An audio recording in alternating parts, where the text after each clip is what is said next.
Hey everybody, Jamie from the Marine Doctors YouTube channel, and as you can tell, the yard's emptying out, but you can also see some stuff on the boats, and particularly on my Corvette. It's frost. If you haven't brought your boat in yet for winterizing, you might have made a bit of a mistake.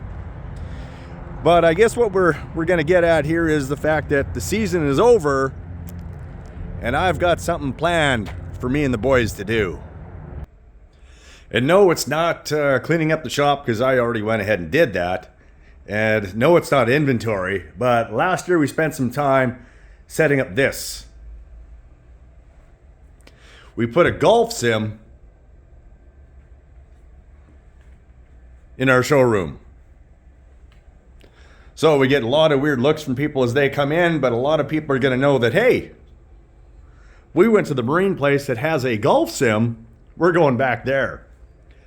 So I think what we're going to do is we're going to set up a little league this year for us to play. Probably Monday, Wednesdays, and Thursday, I think is what we've decided.